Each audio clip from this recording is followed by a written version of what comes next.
First half was pretty damn good, but the second half's going to be even better. So let me introduce you to our panelists of re-recording mixers tonight. And sitting right next to me is Carlos Sanches. He is an Emmy-winning re-recording mixer, and he started his career in sound as a blues jazz musician. Are you still a musician? I'm a failed musician. Oh, okay. Anyway, he was in Salt Lake City, and he studied at Brigham Young and the University of Utah before continuing his education in sound at the Conservatory of Recording Arts and Sciences in Tempe, Arizona. God, I didn't know Tempe, Arizona had something like that. So Carlos has been awarded 3 Daytime Emmys and an MPSC Golden Reel Award and numerous other nominations and wins for his work in post-production sound. His passion for sound extends beyond the workplace, and he enjoys sharing his knowledge and tricks of the trade to students and up-and-coming sound professionals just like you. So please welcome Carlos Sanches. Sitting next to Carlos is Josh Eckberg. And Josh set out to pursue his childhood passion professionally by attending SC's prestigious School of Film and Television from 2000 to 2004. Since then, Josh has built an impressive list of credits and clientele as a supervising sound editor and re-recording mixer for dozens of feature films and hundreds of hours of television. And recent credits include The Walking Dead, Daryl Dixon, The Santa Clauses for Disney, and Killing for Peacock. So please welcome Josh Eckberg. Thank you. So I'm going to get out of their way and let them go. So take it away, Carlos and Josh. Awesome. Cool. Well, thanks everybody, and welcome to our mix stage, sort of. We have this repartee between us on the stage, and so we're gonna. I don't know if we can duplicate it here. It ends up using a lot of '80s movie quotes and songs from the '80s and '90s. But, that's right. Well, Brian was awesome. We work with Brian a lot. We work with him on The Walking Dead currently. We did Killing It with him, Peacock with him. We worked on a show called, what was the NBC show that we did? Endgame. Endgame. We did one season of that. We really enjoy working together, and it's been really great. I mix dialogue and music. I do sound effects, Foley, and backgrounds. Yeah. And so we have our Pro Tools session up for one of our mix sessions. This is a little different than what we actually do on the stage, because this session holds all of our elements: dialogue, music, sound effects, Foley. Normally, it's on 2 separate Pro Tools sessions. He has his machine, I have my machine. Then we have a picture machine, and we have a recorder. So there's usually 4 or sometimes 5 Pro Tools machines all working together over something called satellite Ethernet, hooks them all together. We hit play, and they all go simultaneously, which is a wonder, because 15 years ago, more than that, you'd have to have all these sync machines that would sync multiple computers, and before that, tape decks, 24-track recorders, film things. You would hit play, and it'd go, and everything would take a while to line up. Now it's instantaneous. So, and we still get mad if it's not instantaneous. Right. It's delayed at all. Move! Or one computer will hang up and we'll get the little rainbow ball of death, and we're like, oh, come on, we only have so much time. We got to mix this in one day. But we wanted to kind of just go in over it. You saw Brian's layout of all of his elements, right? So all of those elements are then integrated into our Pro Tools sessions, what we call a mix template. So as you saw, his was all organized according to tracks. You may notice something a little different. See this whole section right here that you kind of didn't see on Brian's? These are all of our tools. These are all of our toys, all the things that we use to shape the sound. So for example, on dialogue, we have things like equalizers. We have, this is a kind of a noise gate that I use here. We have compressors. We have noise reducers. We have a de-esser. We have something called soothe, which takes away high annoying frequencies that makes dialogue sound crappy and harsh to hear. It takes away the harshness. And then we have things like dynamic limiters so that we don't go too loud. And then that feeds all into a bunch of things. So that's just kind of what we do there. I think I'll show kind of my organization, and then you can show yours. Yep. All right, cool. So at the top of the session is my session, the dialogue and music. Up here are my music tracks, and this is the main title. And when I'm delivered music, it's not just one stereo track. I get what's called stems. So I'll have individual control of different things. For example, this one, I'm not sure, it says, oh, this is the brass long. Just a little piece of brass, right? Then I have some other short brass, some orchestra, more orchestra, some pads, we've got some percussion, and each of these elements are there so that when the director goes, hey, I need a little bit more percussion, I need a little bit more strings, or that clarinet is just a little too loud. I have ultimate control over the whole thing so that I can kind of make that all work. For this show, we're mixing in 5/1. Right. You have all those stereo tracks. Where do you put them in that space and why? Now you're asking me questions. Well, no, Awesome, I love it. Interesting. This is our Pro Tools panner. This is one of the most effective tools we have to tell a story. This is going to give us directionality. This is going to give us spread. This is where we can tell story by where the sound is in the speakers. Now, we just have stereo speakers here, unfortunately. This show is in 5.1. To create an immersive mix from just stereo into 5.1, I will take things like the brass, which is this track right here, and so you can see I can have it completely, that's stereo, left and right. Each one of these little speakers right there, that's a speaker. So that's center, that's left and right, that's pulled back a little bit into the surrounds, that's all the way into the surrounds. And I have complete control over where I want to do that kind of stuff. So for anything that's kind of tonal, brass, strings, things that kind of are leveled out, I can bring that back and make it really immersive. For percussion, things like that, I like to leave it in the front speakers. We get those big stacks of speakers in the front. Those are your best speakers. You want those big things to be in the front. It also sounds weird if you have percussion behind you, because then you're looking for it. You know, you don't want to confuse people, right? So let that stuff be in the front.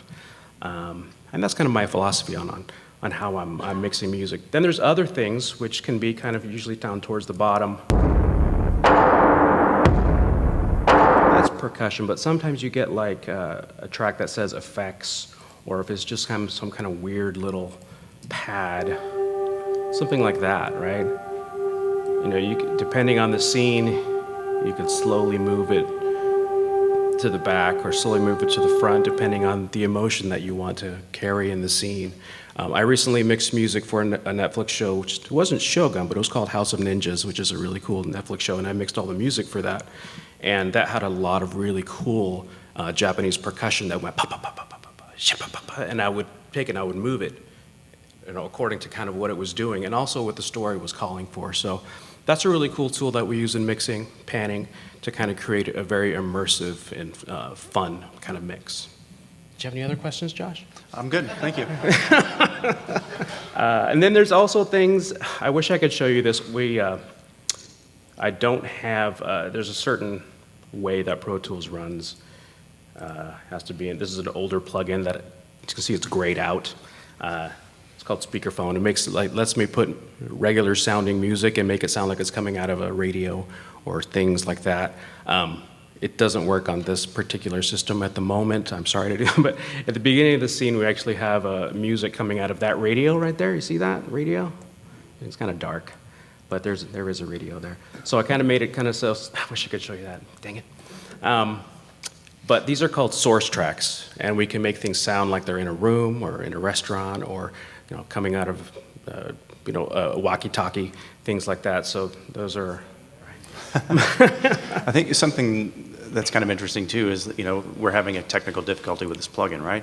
And we create our own templates. We have to choose what plugins we use, and we kind of have to be sure that they work consistently and will play back consistently to the client. Otherwise, it's extremely embarrassing and fireable if you don't do it right. So, so it's, you know, that's kind of what we get techie about is, you know, what plugin are you using for this and what settings you're using, and is it easy to use, and does it play back correctly, and those kinds of things. And so, and that's kind of a constantly evolving palette of tools that we use to accomplish our goals. Mm-hmm.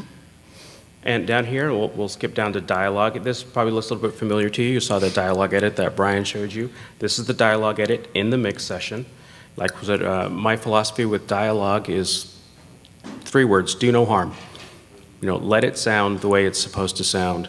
If the dialogue editors did a great job, let it live. If it needs a little extra help, which in this scene it did, clean it up a little bit more. We have lots of different new tools, machine learning tools in the last year that have come out that are just incredible, that let us clean up dialogue pretty well. But at the same time, sometimes you need a little bit of that life to still live in there.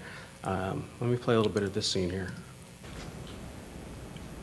He and Judith tell each other the story of what you did. He started calling himself Little Brave Man. I loved that. So that is kind of our cleaned up version as compared to, here's the guide track. If it's working. Oh, no, it's not going to the right place. Output 5.1 monitor. See, and you have to know Maybe we should go over routing. Yeah, with routing. What's routing? He and Judith That's the original. tell each other the story of what you did. He started calling himself Little Brave Man. There's the cleaned up, mixed, final mixed I version. loved that. Right. And we revisit this location at the start of the episode, I remember, and there was rain machines going. So like that was a big challenge, just to get rid of the real rain and add in our rain that we like. Right. Just going down the line here, ADR tracks, things that we need to add in. That's just breathing. That's easy. See if I can get to something cool. Oh, well, this one's actually kind of fun. This one, we got some, these are not zombies, these are walkers. We have to be very specific about that, or else our show owners will ding us for that one. But we had a line here of exposition that we actually needed Rick to say that he didn't actually say on set. This is kind of what it ended up being before.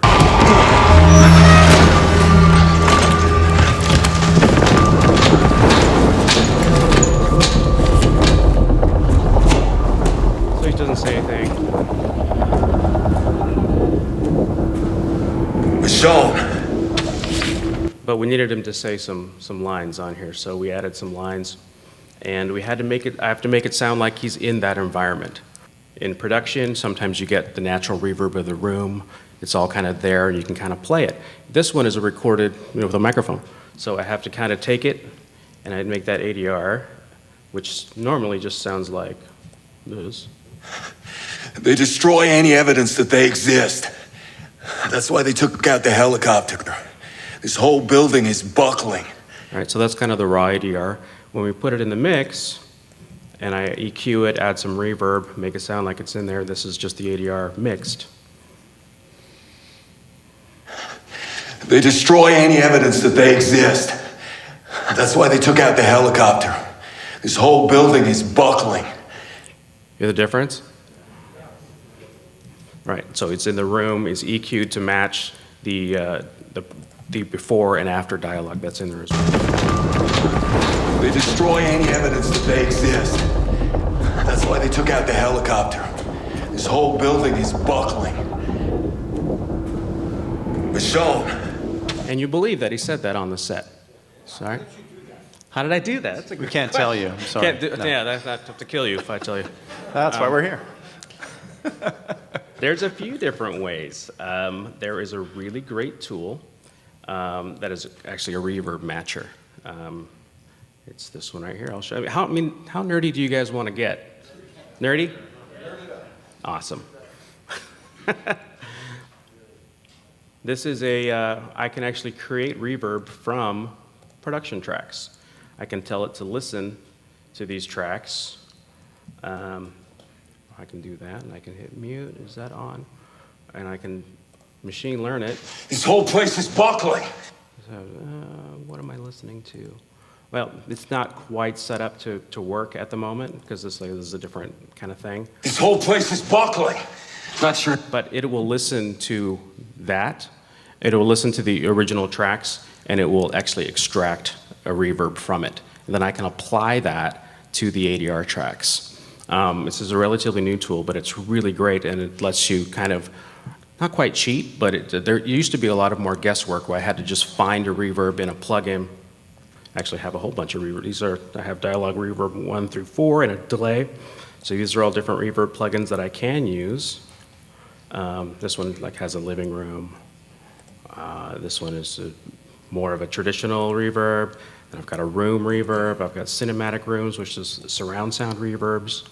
And sometimes you just kind of have to guess and find one that kind of matches. And sometimes that works, but then with these newer tools, you can actually, like I said, I can actually extract the room out of the recording and put it back into the ADR, which is kind of cool. And I can actually do the same thing with EQ.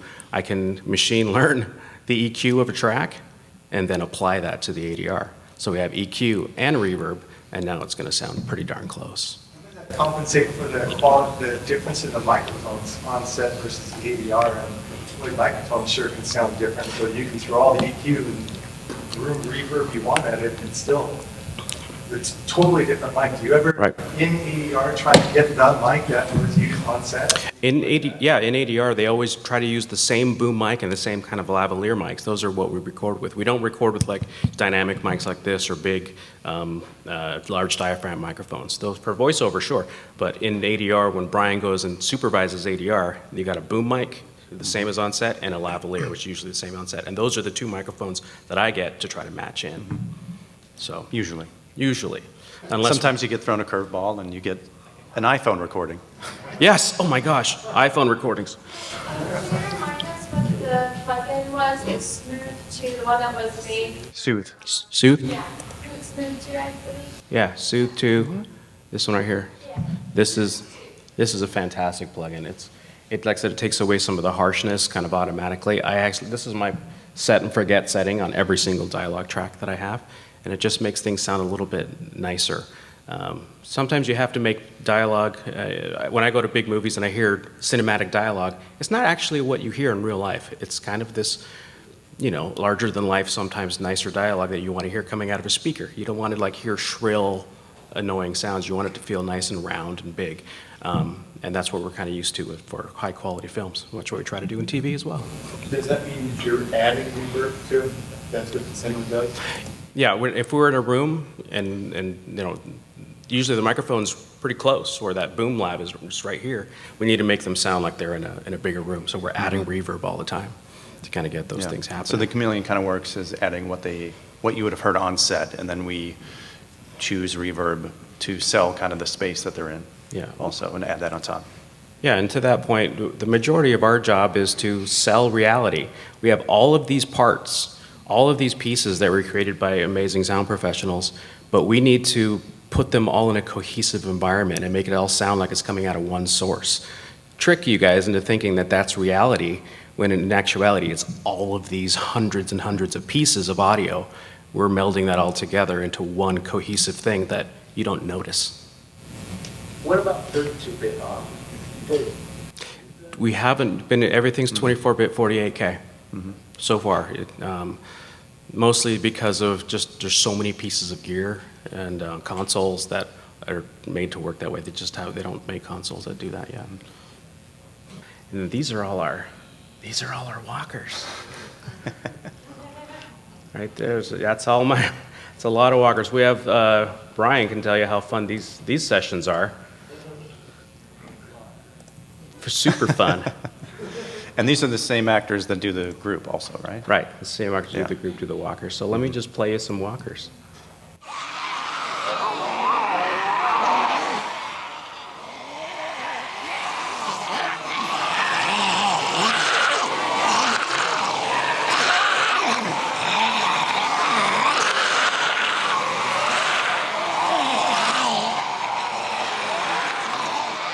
Gotta get closer.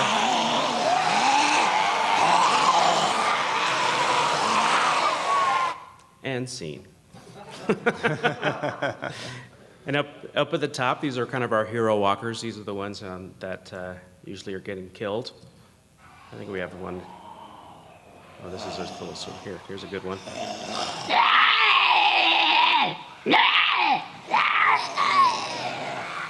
And I had to make her sound like she was behind the glass.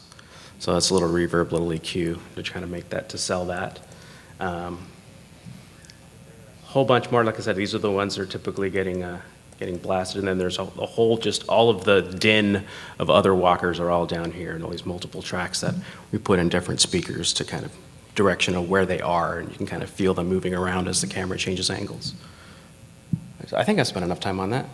Sure, yeah. Yeah. Yeah, so for this show, we also, we actually make a separate stem for walkers only. And thankfully, Carlos takes those on because I have enough to do. So we make a separate 5-1, it's 5-1 stem for walkers, right? Or Right. 5-0 stem Yeah, for the everything we walkers, do ends up being on separate groups. So there's going to be a dialogue stem by itself. There's going to be a group stem. There's going to be a walker stem. For example, on Shogun, and then we do Daryl Dixon, which has some French language. There's the French language stem. So everything's completely split out and organized so that we can then have deliverables for foreign studios to come in and do different languages and things like that. But we're going to move on to Josh's side. Right. So yeah, we've combined our sessions here. So normally these sessions wouldn't be this big.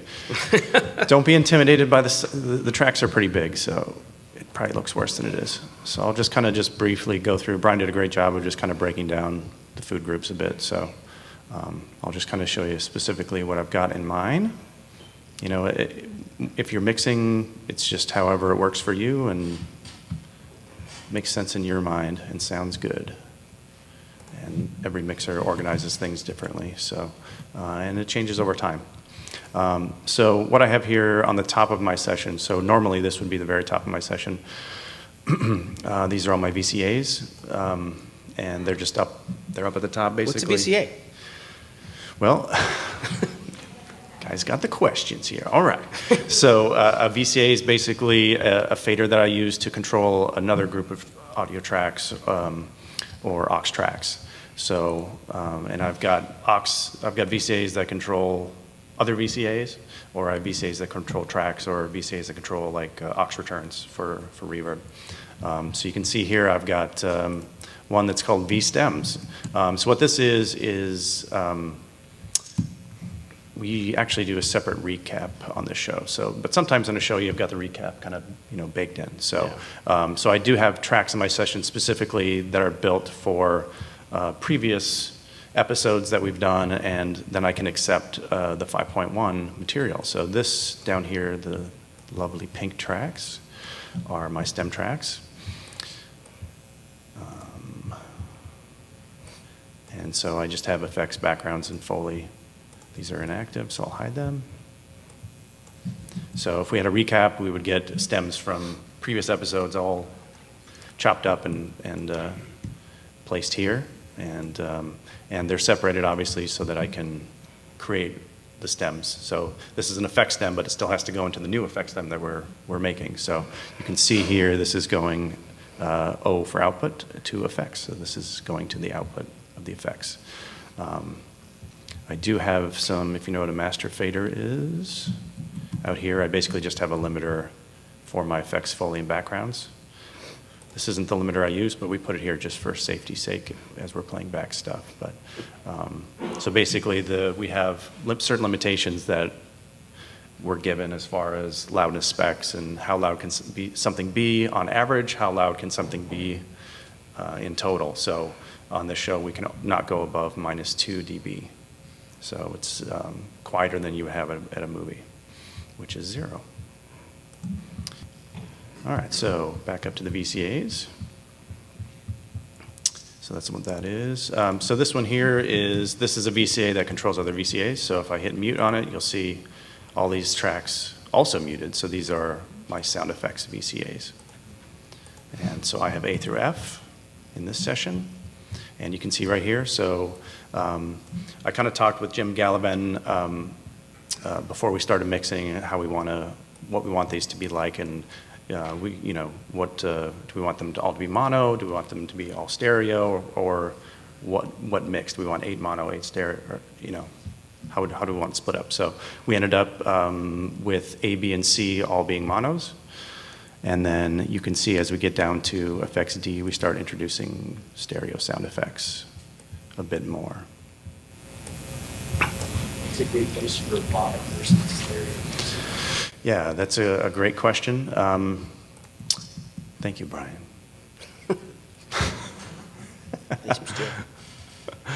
So in this episode, for example, here we've got the rain came in stereo. So So here we go. So something that's environmental, something that's maybe off screen or takes up a big portion of the screen will be stereo, and then something that's a little more pinpoint, or something that I want to pan around, or like a car or something, pan left to right. We want to kind of to come in mono. A lot of times, sometimes we get stereo sound effects, and for vehicles, and so then you end up with the sound of the car kind of being here, but you really want it here. So it's a little counterproductive to what you want to do. So ideally, you'd have things that you want to be center or pinpointed. You want to cut mono. I'll play this. Let's see what happens. Okay. So this is the rain in the helicopter. So we have all kinds of different rains.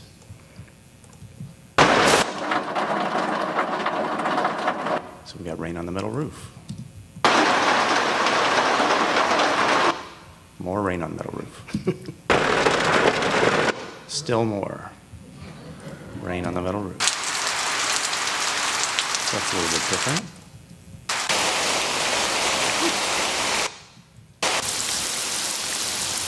It's so bright. Oh Every my gosh. kind. Wow. It does not sound like that in real life. We're very picky with our sounds. Yeah, so anyway, Brian talked about, the food groups and how things are kind of organized.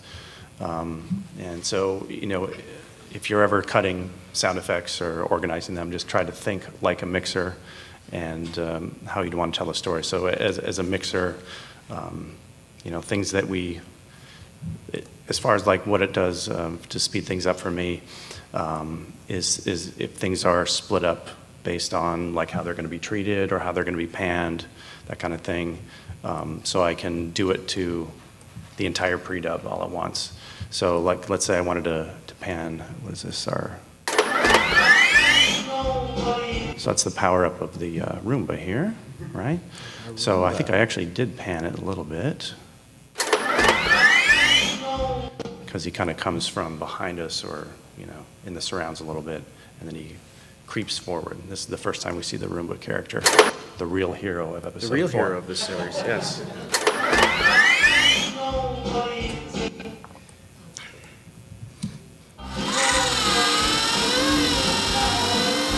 And he continues. So, so these guys did a great job. They put all the Roomba sound effects in the same pre-dub. And basically over here, so these are mix groups. Hopefully you're familiar with those, but basically mix groups are a super powerful tool that you can use to speed up your mixing process, and you can assign certain parameters that you want to follow the group. So it doesn't have to be everything. You can just assign like one little thing. Like if I want one plugin in one slot to follow the group, I can do that, right? So so I have lots of groups set up. I have groups set up for the monos and for the stereos so that I can pan each of those. And so here is effects A, so I do have a group. And so when I pan this, if you look here, expand this, you can see the little panner here in all of these, and you can see it's the exact same move happening.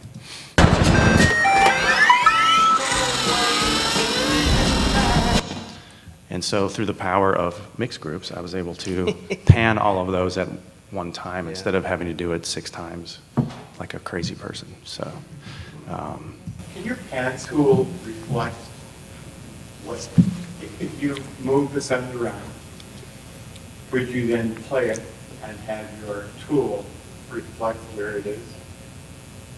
yeah, totally, yeah. You mean the panner here? Yep. Yeah. Yep. Yeah, sorry, it's a little hard to see, but yeah, so the idea, what I just showed was basically the little red dot was moving in all those tracks all at the same time, so it does reflect it. So if I bring up one,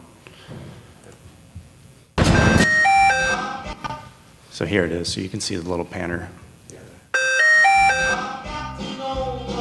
but it's going to remember everything that we do. Yeah. I mean, this shows in 5.1, but I mean, we can go all the way up to Dolby Atmos where we're panning stuff up into the ceiling. Is that inferred, or is it remembering the motions of your mouse? Yep, it remembers exactly what we do. Yeah, it's called, this is all mix automation. Yeah, so we're writing automation every second of every day of what we do. it's remembering all EQ moves, all volume moves, all pans, everything, and so that it plays back exactly the same every time we do it. I'll just break down like one of my effects predubs for you so you can just see like what's on mine, plugin wise. Pretty basic. So I've got an EQ on each track, and you can see I'm basically just rolling off just a little bit off the high and the low. And then I've got a compressor, doing some light compression. Something I do that I don't think most people do is I use the routing folder. I used to use like a separate aux track, so like all of my effects A stuff would go to an effects aux track, but now with the routing folder, so I don't need to do that. And so then here I have additional, the power to do additional mixing that affects just this group, right? So if I want to do a certain EQ, like let's say the Roomba was on television, then I could add the EQ curve to futz it, right? And so everything is like going through this and gets futzed in that certain predub. Or I can add a little extra compression if I want to, or a little less compression, that kind of thing. Another really cool thing I can do too is that since this is independent of the reverb that I'm sending out, if I want to make the Roomba wetter and a little bit quieter, I can just turn down the volume here after the fact. And so now the Roomba is going to feel a little bit more into the room. It's going to have more perspective, more reverb, that kind of thing. So it's kind of a nice little trick. Should we talk about our kind of our workflow and how we do all this stuff? Because there's two of us mixing a show, so that can be hard. Yeah. Oh, but to help me understand a little more, I hear sound recording, sound re-recording, sound editing, sound design. How does that all work together? And are those all separate people doing a different task? What are you doing? What am I doing? What do I do? We hang out in a dark room That's for why 12 we're hours here. a day. We've obviously failed in our purpose. Right. So, for example, if you want to say a recording, a production mixer, someone on set who records the actors on set with the boom microphone, that goes to the sound editors like Brian. They take all of those things, they edit them, they smooth them all out, they add all the sounds that needed to be added. They're done. Now that comes to us as mixers. We take all of those colors, all of those sounds, and we paint them into a painting to make it look real and serve the story of the picture. So we're looking at the picture, we're taking all these sounds, we're blending them together, we're adding perspective by adding reverb, we're adding EQ to make it sound like it's coming through a radio or whatever have you on the screen, whatever the story needs, we are adding those effects to it to then sell the reality of the story seamlessly. And then when we're done, the soundtrack is done. That's sound mixing. Re-recording. Yeah, re-recording mixers is our title. Re-recording is we take all of those elements. It's not quite paint by numbers, but almost. Film or a motion picture gets an award for sound. Who's getting it? It used to be two different categories. It used to be sound editing and sound mixing. Now they're combined into sound. So the supervising sound editor, like Brian would get them, the mixers like us would get them. It's the whole team. Yeah. So that has been changed. But there is, I mean, that's kind of why they combine them, because people are like, sound editor, sound mixer. ¿Qué sé yo? Yo no sé lo que está diciendo, pero. It sounded like what Brian was doing was a lot of creative things as well. He was Right. Very much so. telling stories and all that. Right. And then it's out of his hands how you guys manipulate it from then on, or you? Well, he supervises us while we do it. He's in the back of the room. Yeah, it's total collaboration. Very much so. Yeah, it's very artistic. And for example, Brian is a very, very good dialogue editor. If there's something that needs to be half ADR, half set production, he edits and sometimes he goes, hey, Carlos, screechy. He sits down, grabs my Pro Tools, he grabs my mouse, and I will back off because I know he's going to do a great job. And then I come in and I will level it out. I'll make sure those volumes are exactly the same. I'll make sure the reverb works exactly the same, and I smooth it out and do my part to get it to, again, fake you guys into thinking that that was real. Right? Teamwork makes the Very dream much work. And teamwork with us as well. Like we have, for example, on this show we get 4 days. So day one, I'm on headphones, mixing, I'm adding reverb, I'm doing some dialogue stuff while he is mixing his 60 tracks of backgrounds. You know, doing that on the big speakers, I'm on headphones, doing like that. I'm like, hey, you got the scene done? You got the scene done? All right, cool. I do. Let's mix, right? So then we start at the top. I add in the music, you know, I add in the dialogue, and we listen to each other. Is this jiving? Is this working out? You know, is this gonna be cool? And then through a lot, and what Brian said, I really loved what he said, it's like you can't teach taste. It just takes time. To become a really good mixer, I've been doing this for close to 20 years, and I listen back to some of my mixes in like 2005, 2006, and I'm like, oh, that was not good. But if you're not constantly learning, then you're not getting better, and you're not doing your job. Right? You gotta always strive for learning and doing better, and every project you do sounds better, sounds more seamless, it sounds good. Just keep pushing each other. Right. Always challenging and trying to get each other to do better work. When we're really happy with the way this show came out and some of the other ones were like, we want to make this sound like a feature film, that they had 3 months to mix this movie. We had 4 days. But let's do it. Let's make it sound awesome. And sometimes we succeed and sometimes we don't. but we do our best to do that, right? And at the same time, create an environment that's safe for the directors, that's enjoyable for them. If we can be in the same room, dark room, with somebody for 12 hours and they don't want to punch us in the face at the end of the day, then we've done our job. It's got to be enjoyable. It's got to be a place where they can come and feel like, oh, these guys are going to take care of us. They're going to make our story work on the screen. They've already done all their visual effects. They have so much to do. We try to take the sound. We're just like, you know what? Let us do our thing. And if it's not working for you, let us know. We'll change it. We're not, that's one thing that Josh is actually really good at too. You could probably speak to that, is that we're not, what's the word I'm looking for? We're not precious, thank you. We're not precious to what we've done. Right, can you speak to that? Well, I feel very. No, I think I do feel precious about what I do, and we both do. We both want to do amazing work, and we do a great job, and we make it. I always say like the first pass before the clients come in. That's our pass. But then Scott Gimple goes. We're precious with that. Yeah, we make it. It lives for that moment in time the way that we think it should live, or we envision it, and then we have to kind of take our hands off the wheel and or at least drive where people tell us to drive, right? So then the collaboration with other people happens, right? It's like every time you make a movie, you write it, and then you remake it when you shoot it, and then you remake it when you edit it, and so forth. It's the same kind of process, right? So with sound, we mix it the way we want it. Then Brian comes in, he gives us notes, we tweak it, and then we have a whole nother, we have our editors come in, we have our showrunners, sometimes a composer. Oh, God. Come in. Everybody gets input, right? So then it, then it becomes a ultra collaborative When the process. composer goes,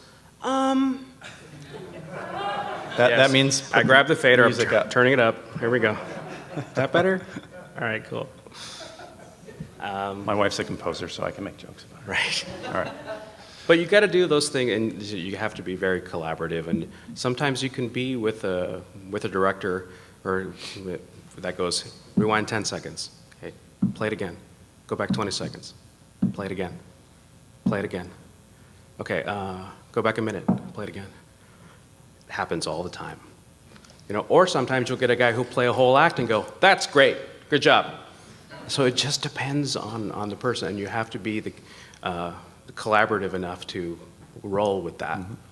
So that you're, when at the end of the day, you're serving. We're in the service. We're in the sound service department. It's Warner Brothers Post-Production Sound Services, is the official name of what we do. And so it's. And I'm happy to collaborate too. I mean, the people who come in are incredibly smart and talented, and they have very valid ideas. And some of them make us better mixers. 100%, yeah. right? Yep. I don't name drop, I hate name dropping, but this was such a great experience that it's awesome. I got to work with Guillermo del Toro on his animated series Troll Hunters. I don't think we have the time to pull it up, but in those few days that we worked on that show, he made me a better mixer. He showed me a perspective of how he liked things, and I'm like, wow, that really works. He taught me to always, and I kind of do this anyway, but he always taught me to use my hands. We have these faders, we have these huge consoles, right, that we use. We're not just using a mouse. We got all the, and he always would say, with the fader, turn it up 3 dBs, and then come down 2 dBs, and then at the end, another 6. And I'm like, bueno, está bien, lo hacemos. And it was like, it's awesome. And then I would do it, and he'd be like, good, now do it better. And I'll never forget that, you know? That was a really cool experience of working with such a high-level filmmaker who elevates our talent of what we can do. Definitely. I saw a couple questions. Yeah, questions. Hands went up, but yeah, we don't maybe- have like 8 minutes, so questions. Regarding the computer, always the sounds very different than on your TV or your house, the Right. throwback or the speakers. How can you deliver different elements to give this kind of a closed experience where you're going to have in your home theater from surround sound in a big theater? Well, for features, they say you mix for the premiere, right? You mix for the biggest room possible. So if you're doing a feature, you're doing it in a really big, huge room. After that's done, there's actually usually another mix done for home theater, where they come and they bring the volume, they bring the dynamics down, the louds and softs down, so that's a little bit better experience. TV, we don't do that. We mix in small to medium-sized rooms, and we mix for TV. So there's just the one mix. And we listen to it in usually 5.1 or home Atmos, but then we also listen to it in stereo. So we listen to it both ways, so that you can hear what people are going to hear in your earbuds or in your TV, and then also what you're hearing in a home theater or a soundbar experience. So we try to kind of, you know, I don't like mixing for the lowest common denominator, but sometimes we kind of have to, you know. But yeah. It's kind of a hybrid experience. It's got to work both ways. We don't have time to do 2 different mixes. So. Right, yeah, we don't. So we have to kind of, you know, it's a little bit of a give and take on how loud we can get or how loud we can't get. For me, it's always important to make the dialogue very, very clear. If this is my test, if my wife can understand what's happening in the show and she doesn't say, what did they say? I've done my job. So that's my goal. I want my wife to understand the dialogue of everything that I mix. So after you guys do your precision mix and you're putting all this love into it, why do so many mixes sound so screwed up on We're so glad you On asked. broadcast. broadcast or streaming or whatever? Yeah. Well, streaming, they have no excuse. That's just a bad mix. But, but if it's going broadcast, networks have these old antiquated satellite boxes that destroy mixes. It's been 11 o'clock at night, sound supervisor calls me up, Mike is really mad, this show sounds terrible. I'm like, go on your phone, hit play on the streaming services and put it on your laptop or your headphones, listen to it. Oh, it's fine. And that's one thing I'm trying to, you know, lobby is whatever power I can to get CAS or MPSC, these are sound societies, to get these network boxes killed. Yep. Because they compress, they limit, they squash, they destroy network broadcast mixes. Yep. But if you're listening to it on Netflix or Amazon Prime and you can't hear what's going on, then that's just maybe not the most balanced of mixes. Isn't there an issue with the network stuff that they have limited bandwidth? They used to with satellites, but not anymore that it's digital. It used to be a satellite broadcast thing, analog signals. That's all done. It's digital. It's just let it play. Even on TVs now, there's like. Oh, yeah. Yeah, you know those modes that you have, that night mode? Don't ever turn that on. It's like that Motion Plus thing that all you picture editors, like, turn that crap off. We're like, turn that shit on. Okay, sorry, I had a question over here.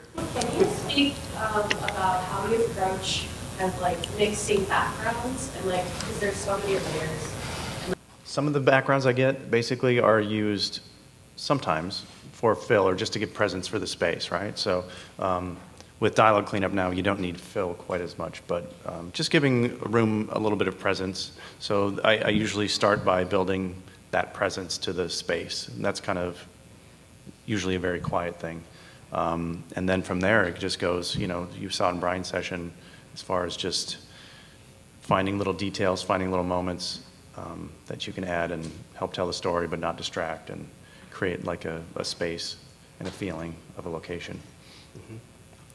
Usually I have about a minute to mix a background for a scene or something. That's not very much, and then you have to kind of fly through and adjust it on the fly. And you know, like if you're doing a bar scene and there's glasses clinking the entire time or whatever, like you try to get it past whenever you can. Right.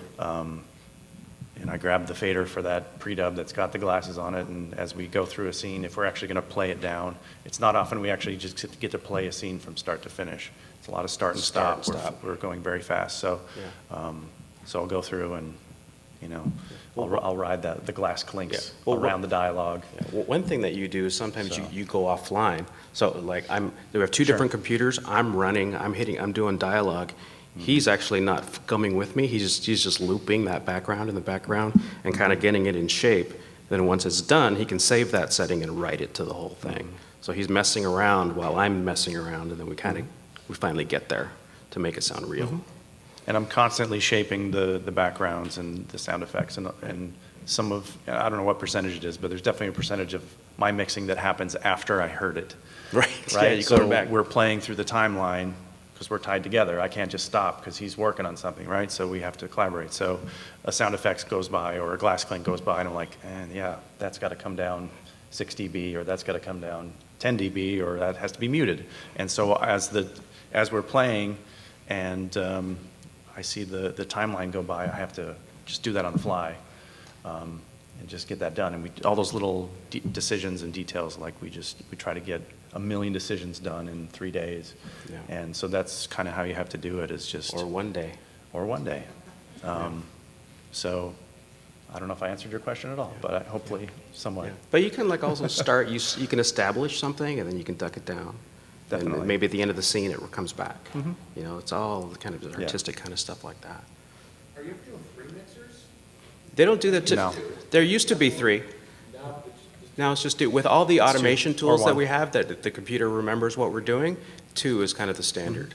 There used to be dialogue, music, and effects, 3. And that would all kind of do their own thing. Back in, even before that, there's a guy named John Wrights who was a legend at Warner Brothers. He told me that at one point there were 6 mixers, dialogue, music, effects, and then 3 who would do panning. And there was no automation. So they would just start an A-B reel, a 10-minute reel, and they would just rehearse. And they would rehearse until they got it down. And they would just play that reel 1A, 10 minutes, go. Oh, I messed up. Start over. Yeah. You know? And they would just kind of have to just go that way. And that's terrifying. But I would love to mix a movie that way one day. It would be really cool. It'd be really fun. Wow. 2 minutes. That went fast. How much of the boom tone you guys keep it, since there's so many processing going on and from the original boom tone recording? If it works with the scene, I'll leave it. If it's distracting from the dialogue and making it sound muddy, I'll remove as much as I can and have him add the room tone back in at a proper level. So that happens a lot, and he saves my butt. Because Brian is very sensitive, and I remember one episode, he's like, you know what, the dialogue sounds a little gated. You know, like the noise is going too far away, so I backed off on that and let some in. But sometimes, you know, we have some really clean stuff and we need a little bit more air. Instead of me putting it back, Josh just turns his air up, right? On a TV series, do you ever reuse things? Like you get it all set for a particular office scene or something, and then they're in that office again? He's a master at that. He has every episode that we ever do all in one session. So you don't have to redo the background from scratch? Copy, paste, right? Sometimes, yes. Yeah. Sometimes. It depends on the show, but yeah. And it depends obviously on how it's delivered to you. You can't always just copy and paste a block to another block. It has to be cut consistently and placed consistently, but that is a little trick of the trade that you can do to kind of, you know, as I go through a background, I do go through like every single element, and I'll EQ every element. I'll take out annoying tones or distracting things. I'll add reverb to put a little perspective on, like, if there's birds in there, crickets, that kind of stuff. So those are all those, and all the panning decisions and stuff like that. So sometimes I will copy and paste as a starting point, because that's like 100 decisions I made doing backgrounds on the last episode. I'd rather not just do it all over again necessarily. Sometimes you want a location to feel differently, and then you mix it differently. But if it's kind of the same, you know, if it's the same, if we're doing The Office and it's the same office sounds they did for 8 seasons, then yeah, I could see why you would do that. Similar. I had a show that I did called Elementary, and that was like, they reused the locations so much. So I did do that in that show a fair amount, yeah. And we could talk about mixing all day for hours and hours and hours. It's a very complex gig, but at the same time, very fulfilling and very fun, and it's constantly learning new tools and new things. And it's a pleasure to work with filmmakers like you guys. The one thing I did want to bring up is, when you're a lot of picture editors here, right? I'm just going to say this straight out. This is our request from the bottom of our dark little hearts. Don't fall in love with your temp track.